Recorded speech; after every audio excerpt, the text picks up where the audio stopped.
Anda menyaksikan Kompas Bisnis Saudara bersama saya Yan Rahman. Saudara, ada informasi dari pasar modal Indonesia yang sedang tidak baik-baik saja. IHSG ambles secara konsisten dalam sepekan terakhir. Kita lihat data pergerakan IHSG selama sepekan terakhir, Saudara. Pada penutupan pasar modal Senin sore, IHSG ditutup di level 6.648. Ini terkoreksi 1,40%. Penawaran tertinggi di angka 6.742 dan terendah pada level 6.585. Angka ini terendah sejak 2 tahun terakhir. Selama sepekan terakhir, IHSG memang ambles secara konsisten hingga berada di bawah level psikologis 7.000. Bahkan penurunan selama sepekan ini mencapai 5,4%. Nyaris seluruh sektor terkoreksi dengan pelemahan paling dalam terjadi di sektor energi dan infrastruktur. Ambruknya IHSG dalam sepekan terakhir masih didorong tingginya aksi jual asing pada sejumlah emiten blue chip termasuk emiten perbankan. Kemarin dari data RTI Business sebanyak 514 miliar rupiah dijual asing di seluruh pasar. Terparah terjadi pada Kamis pekan lalu, asing mencatatkan aksi jual hingga 2,3 triliun rupiah. Secara global, tertekannya IHSG terjadi setelah pelaku pasar bersikap hati-hati akan kebijakan kontroversial Presiden Amerika Serikat Donald Trump yang memicu perang dagang jilid 2 versus Tiongkok. Sementara dalam negeri, pasar merespons negatif setelah rilis pertumbuhan ekonomi sepanjang tahun 2024 tumbuh 5,03%, melambat dibanding tahun 2023 sebesar 5,05% secara tahunan atau year on year. Saudara, lebih lengkap soal amblesnya IHSG secara konsisten selama sepekan sudah bergabung Kepala Riset Praus Capital Alfred Nainggolan. Selamat pagi, Pak Alfred. Selamat pagi, Mas Yan, Kompas TV.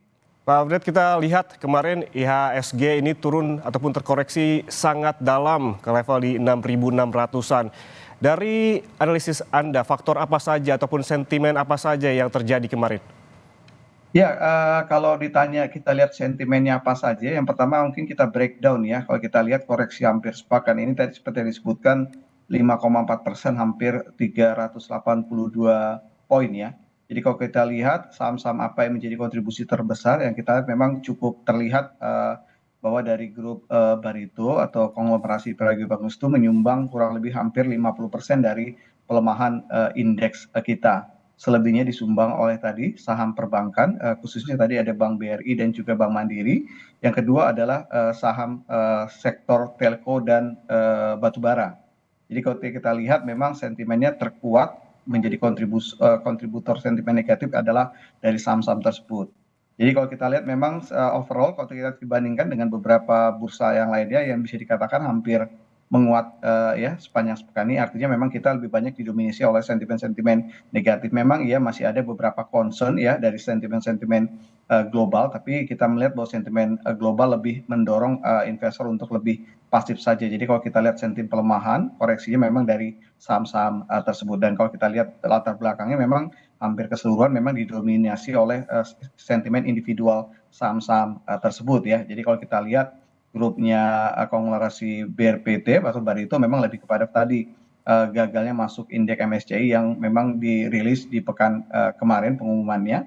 Yang kedua kita lihat sentimen-sentimen untuk perbankan, kita lihat memang ada juga sentimen-sentimen individual ya, seperti misalnya Bank Mandiri yang diturunkan peringkatnya dari salah satu sekuritas asing, dan ini juga mendorong aksi jual. Begitu juga untuk beberapa saham-saham yang lainnya lebih kepada sentimen individual.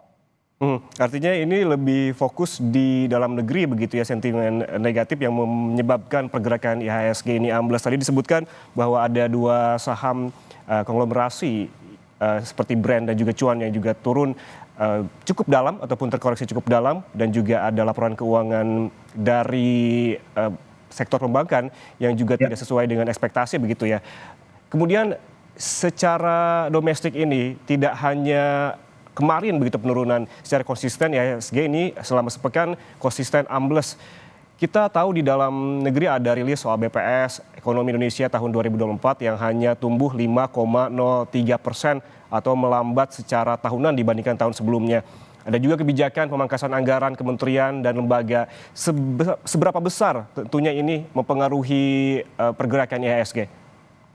Iya, kalau pengaruhnya memang kita lihat sudah mulai dibaca oleh pasar, udah mulai price in itu memang di awal tahun ya.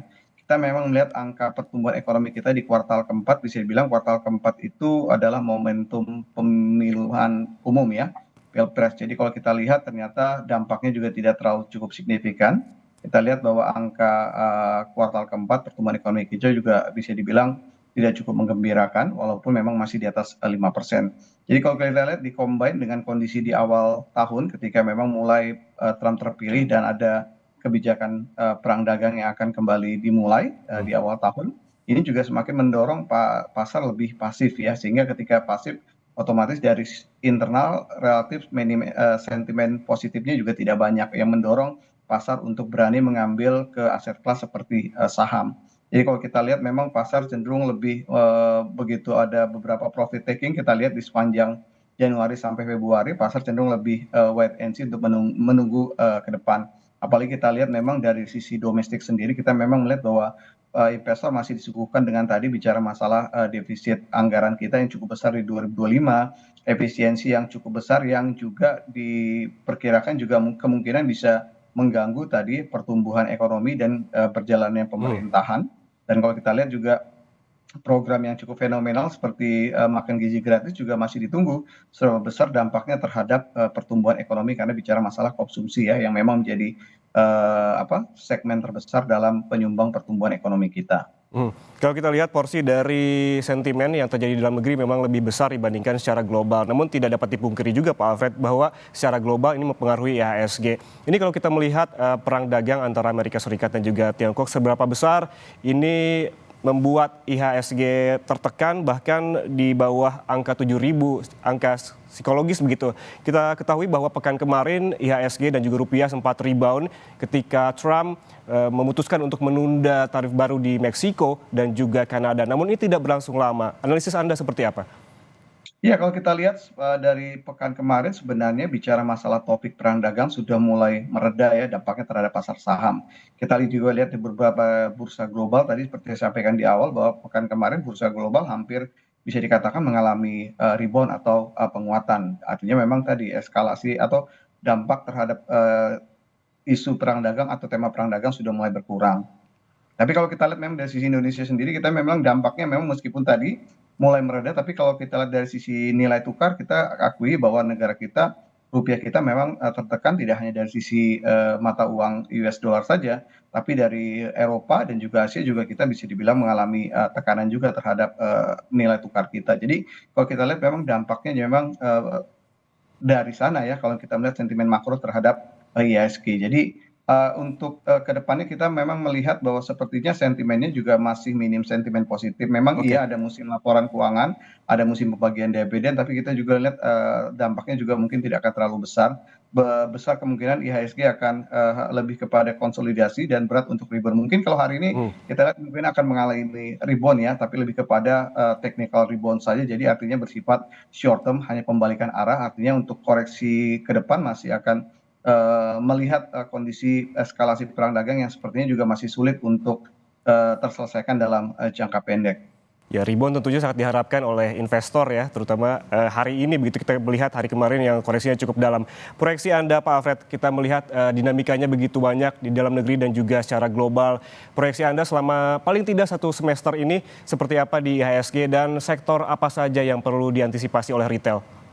Ya, mungkin untuk yang perlu diantisipasi dari sektor-sektor seperti sektor energi, sektor infra, dan juga sektor telekomunikasi.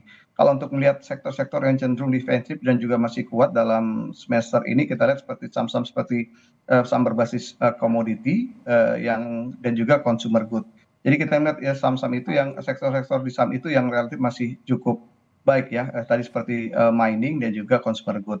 Kalau untuk indeks sendiri kita memang melihat kemungkinan besar masih sulit untuk menembus all time high-nya, justru cenderung indeks akan mengalami konsolidasi di level 6.400 sampai 6.800 dalam short term ini. Tapi untuk di akhir semester pertama kita perkirakan mungkin di situ akan mulai recovery, sehingga kita perkirakan semester pertama indeks mungkin akan mulai bisa kembali mendekati level 7.000.